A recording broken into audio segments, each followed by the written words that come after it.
In today's show, we look ahead to what is maybe championship week, week 23 in the NBA for fantasy basketball. Michael Bolton.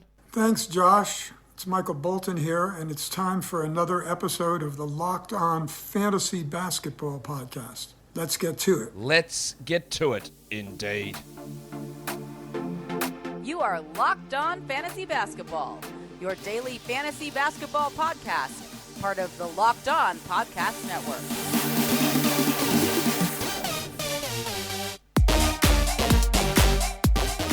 Hello and welcome to the Locked On Fantasy Basketball Podcast, brought to you by Basketball Monster. My name is Josh Lloyd and I am the lead fantasy analyst at basketballmonster.com and at Yahoo Sports Australia. And you can find me on Twitter, as always, at redrock_Beeble, and on Instagram at Locked On Fantasy Basketball. Today's episode is brought to you by BetOnline. BetOnline has you covered this season with more props, odds, and lines than ever before. BetOnline is where the game starts. Thank you for making Locked On Fantasy Basketball your first listen every day. We are free and available on all platforms. We are here, the second last week of the NBA season. Your season might be over for fantasy. That's fine. If you're here, unbelievable, great stuff. This might be your championship week. If it is, good luck. This might be your semifinals week. Good luck with multiple variations of the definitions of why I'm saying good luck. But here's where we are. And it's a really weird week. It's a really weird week in terms of schedule. You're going to have to be switched on. You're going to have to make tough calls that seem stupid on the surface, but make a lot of sense for how your team looks. So we're going to dig into all of that for category leagues and for points leagues. Warnie. Let's get it on, Gilly. So how does it shake out? Well, good old Cleveland. They have 5 games this week. 5. 22 teams play 4 and 7 teams play 3. But the Cavs with 5 stands out. Unfortunately, there are 2 sets of back-to-backs there. So, will Karis LeVert play all 5 games, coming off his foot strain on a minutes restriction? Will Darius Garland, he of the rooted back, play all 5 games? Will Kevin Love, the old man, play all 5 games? The only one I feel confident in saying will play all 5, and even then I'm not 100%, is Evan Mobley. So you might get some weird streams where Lamar Stevens, he'll probably play all 5, but will it be enough? Chetty Osman, and will Jarrett Allen return? I don't know, but I think if you're banking on 5 out of LeVert, Love, and Garland, you're gonna be let down. You might get 4. There's not like there's a bunch of easy games here as well. They do play the Magic on Monday, so that's fine. Then they've got Mavericks, Hawks, Knicks, Sixers. Maybe they rest that Knicks game, but the Knicks are playing a bit better of late. So it is a great week on the surface, but does it end up that way? That's going to be a problem, isn't it? Well, not a problem. It just might negate an advantage that you have. 22 teams play 4 games. That's basically the whole league. The following teams play 3. The Nets, the Wolves, the Pelicans, the Suns, Jazz, Hornets, and Grizzlies. But in the daily changes league, the volume of games is nowhere near as important this week. It is for the top end players, yes. Your top 50, your top 80 maybe, top 70. That's important. But you can't do anything about those guys now. You're not dropping them. You can't do trades for them. Like, you've got who you've got at this point for those top end players. It's about streaming and moving along the margins. And there are plenty of 3-game teams, which is significantly better than 4-game teams. We're going to dig into that in a second. But just be aware that, especially this week, volume of games for the week in a daily changes league is nowhere near as important as when those games occur and how you manage around it. That is going to be the key factor for this week. And it's going to be bloody tough, and some hard decisions are going to have to be made. Why is this? Well, look at how the schedule plays out. Now, this is going to be different for everybody. I like to use a cutoff of 9. If a day has 9 or fewer games, then usually you will have an open, active roster spot. So if you stream somebody in, you can actually use them. If it's 10 or above, I've got to have a cutoff somewhere. If it's 10 or above, I say you can't. Generally with 10, it's touch and go. And then 11 or more, you're never going to have that active roster spot. So this week, we've got 9 games on Monday. It's a bit touch and go, but you probably are able to stream in. You've got 5 on Tuesday, a definite stream day. You've got 11 on Wednesday, probably not a stream day. But go and have a look at your lineup. Go and have a look to see how many guys you've got going on Wednesday. Do you have an open spot? You got 5 on Thursday.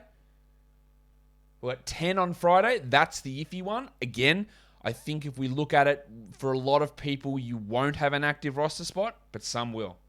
You got 5 on Saturday, and then a ridiculous 12 games on Sunday where you won't have an active roster spot. So the strategy of I will save my ads for Sunday to see what categories I need to stream in, you don't get that big boost because you're already going to be full, and you'd probably be dropping somebody who plays a game to add someone who plays it. So it'd just be literally a category switch. This guy hits threes, I don't need them. This guy gets steals. That's all the switches. You don't get a games played, a volume advantage by saving a move for Sunday.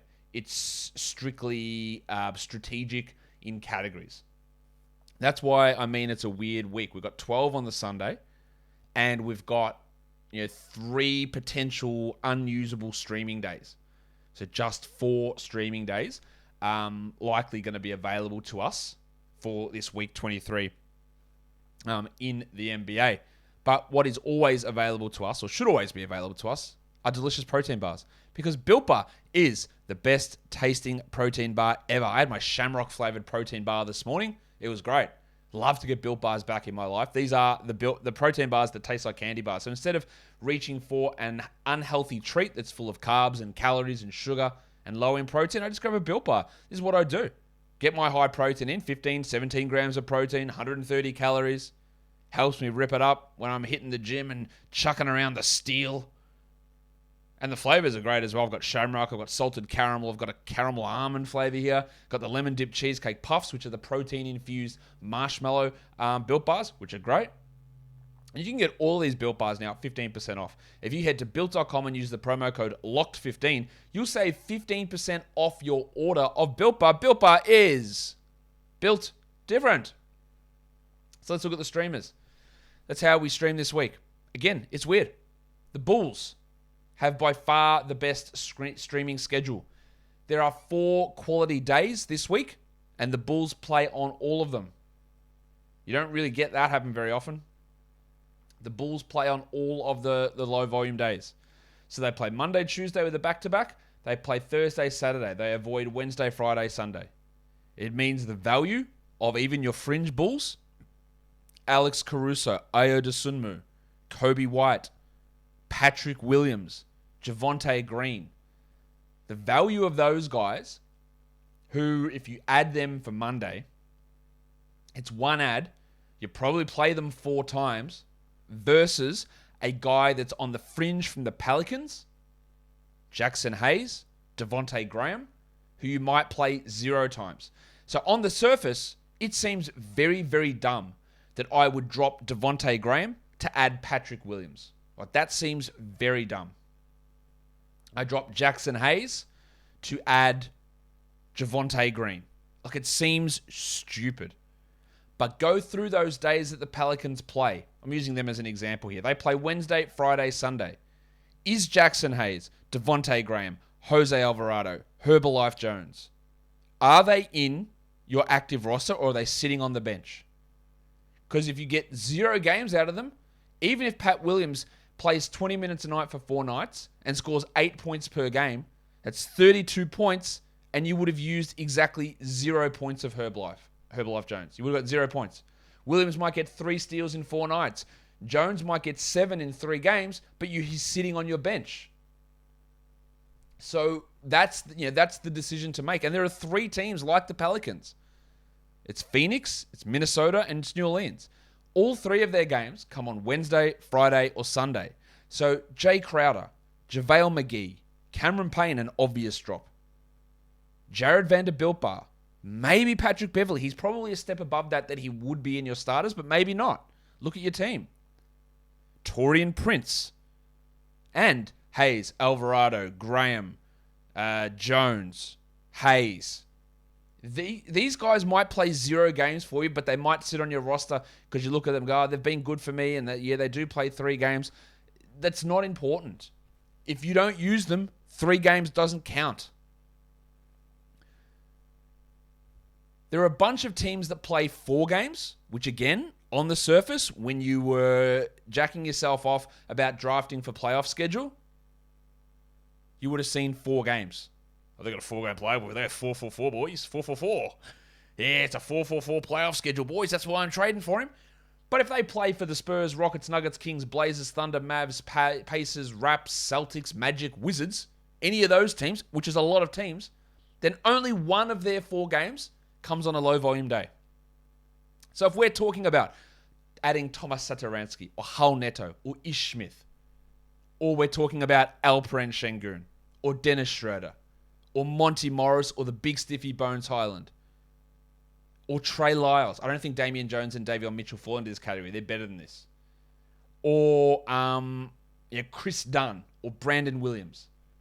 I could keep going. Derek White. Maybe Chuma Akiki falls into this. You might use them once out of their 4-game schedule. Once. Chris Boucher, Precious Achiuwa. You might use them once. So a 4-game week is a 1-game week. Versus like the following teams who are 4-game teams play 3 qualities. The Sixers, the Hawks. That's it. The Bulls play 4 qualities. And then the Cavs play 3 qualities in their 5-game week. So, Hawks guys, Gallinari, if he's healthy. Hunter, Herter. Delon Wright, maybe. The value of those guys versus a 1-quality game Spurs player, Devin Vassell, who plays 4 games for the week, but you might use him once, and he's currently hurt. It's a big difference. 3-game versus 1 is huge. And then you go down to someone like the Nets or the Jazz. The Nets and the Jazz play only 3 games for the week. 3 games, mate. There's only 7 teams that play 3 games. What a shit schedule. But no, it's not. Because all 3 of their games are on the low-volume days, Brooklyn and Utah. They play Tuesday, Thursday, Saturday. So if you're adding a Bruce Brown, who might be available, or Nick Claxton, we don't know the status of LaMarcus Aldridge, or if you're adding Jordan Clarkson, or if you're adding, let's say the Jazz are a tough one, Hassan Whiteside, but he's hurt, Rudy Gay, or deeper leagues, Juancho Hernan-Gomez. You can use them 3 times. Whereas these other guys on the 4-game teams, the Mavericks, Dwight Powell, you might use him once. He's been better than that, though. Maxi Kleber, you might use him once. Is it worth it? It probably isn't. It's a very weird. It's a very weird schedule, and it gets weirder. We'll talk about this. We'll talk about that in a second. But yeah, that's the Bulls great. The Sixers pretty good. The Nets pretty good. The Jazz pretty good. The Hawks pretty good. The Cavs pretty good. They're your really good teams to look for value this week. A bunch of teams that play 1 quality game out of their 4. And 3 teams that don't play on low volume days at all. That you can consider their fringe guys pretty useless. Cam Johnson, no point holding on to him. Not even sure if he's going to play, and no quality games this week. It's rough. So let's look at back-to-backs. Monday, Tuesday, it's only Chicago. We're going to skip Wednesday because there's 11 games on. But so Tuesday to Thursday, pseudo back-to-back. A lot of teams. The Sixers, the Pistons, the Clippers, the Bulls again. Lakers, Bucks, Nets, Jazz.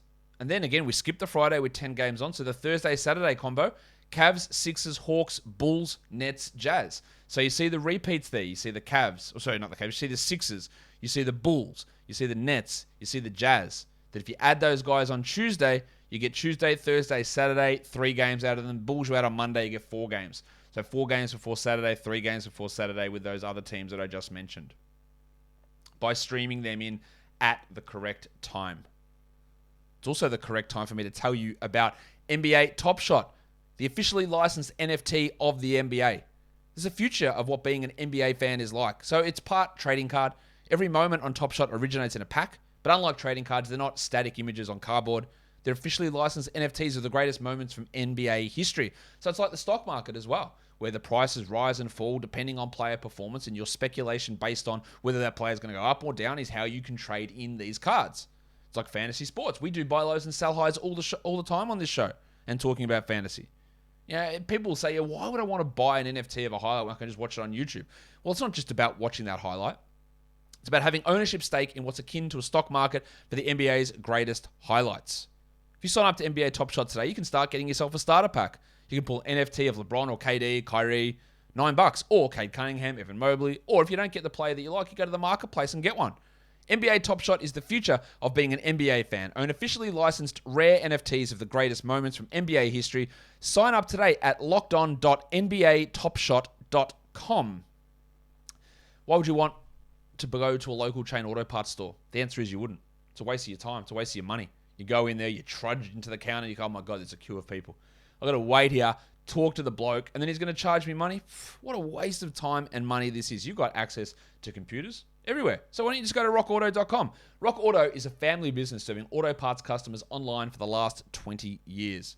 You can save so much money. Why would you spend 30, 50, 100% more for the same parts, whether those parts are brake parts, tail lamps, motor oil, or even new carpet? Rock Auto has everything that you would need for your car or truck. So head to rockauto.com right now and see all of those parts that are available for your car or truck and write Locked On in there, how did you hear about us box, so that they know that we sent you. Amazing selection, reliably low prices, all the parts your car will ever need. rockauto.com.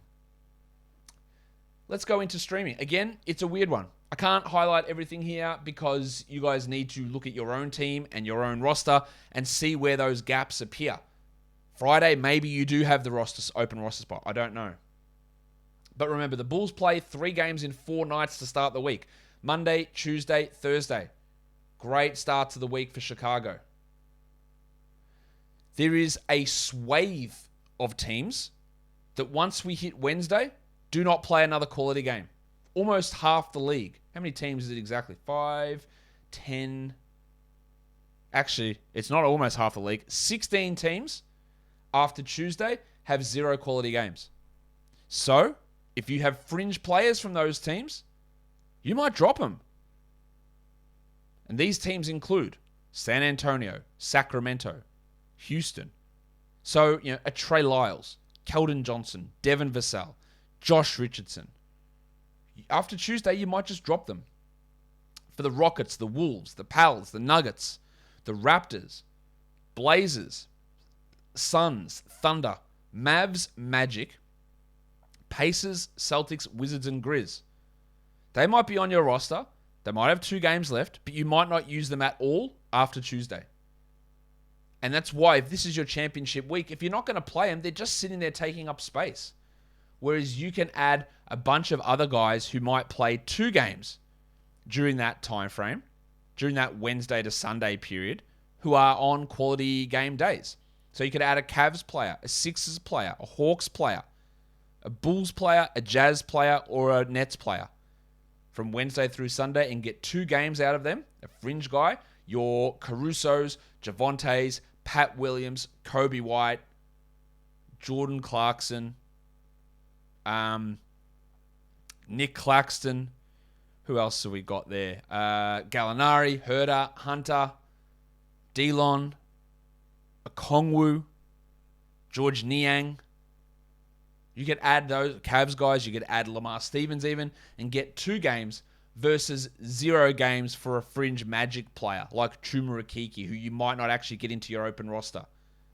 And dropping Chuma Rakiki to add in, let's say, Delon Wright looks ridiculous. But 0 minutes versus minimum 30, maybe 45 minutes. It's a big, big change.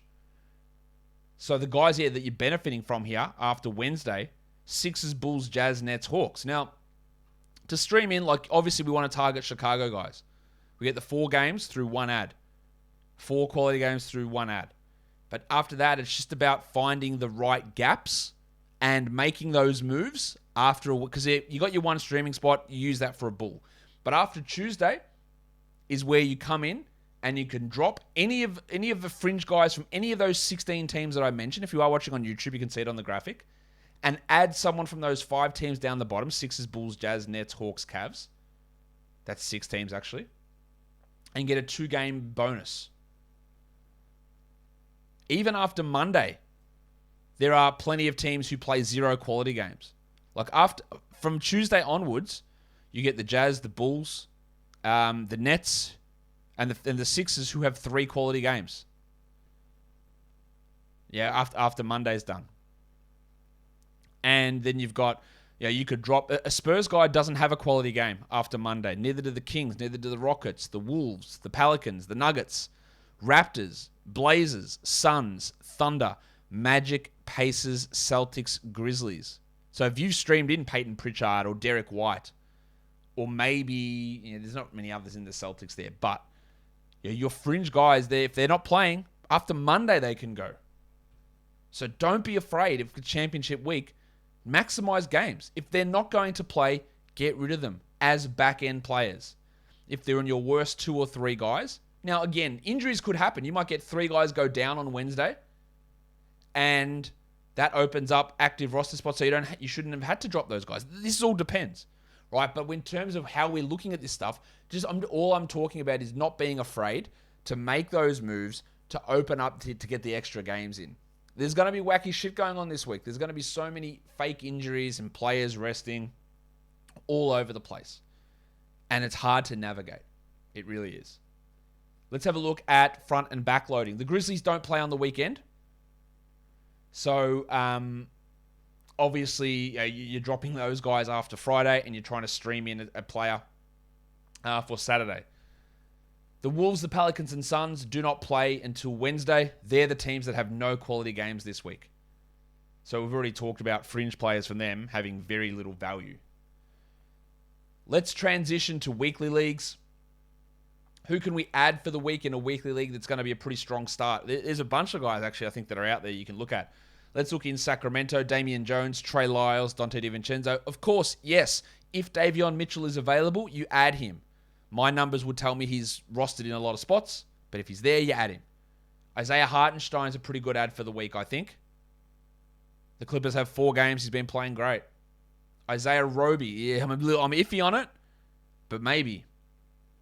Josh Richardson, Dwight Powell, Reggie Bullock in Dallas. They're guys that can be added that probably are startable players for this week. In terms of blokes that we want to sit, well, there's a bunch of these injured sort of guys. Oh, Herb Jones, we talked about already. Only 3 games. Not sure he's a must-start player, but I wouldn't risk Brogdon. I wouldn't use Klay Thompson, who's probably going to play 2. I wouldn't risk Jeremy Grant. Boucher, Kuminga, Royce O'Neal. I wouldn't want to trust starting those players. For points leagues, similar list of guys that you can add. Lyles, Pokuševski, Damian Jones, Trey Mann, Şengün, Alex Caruso, Chris Dunn, Dante DiVincenzo. And players we can see: Clarkson, Brogdon, Bogdanovic, that's Bojan, sorry. Klay Thompson, Cam Johnson, Montrezl Harrell, Jeremy Grant. It's going to be a wild week, guys. Stay tuned for all of the streaming shows throughout the week as we try and navigate this stuff with a little bit of short form stuff, with a little bit of longer view stuff. But this is your overall view of the week. Be really cautious of those teams who play on the high volume days. Really study your roster. Have a look at, on those Wednesday, Friday, Sunday games, are you overloaded? And if you are, then those players, some of those guys, after like Monday, Tuesday, you drop them. They're just not going to be useful for you. Get the games on the good days. And that will do it. So don't forget to follow this podcast on Apple Podcasts, Google Podcasts, Stitcher, Spotify, and on the Odyssey app. If you're here on YouTube, thumb it up and leave your comments down below, guys. We are done here. Thank you so much for listening, everyone. See ya.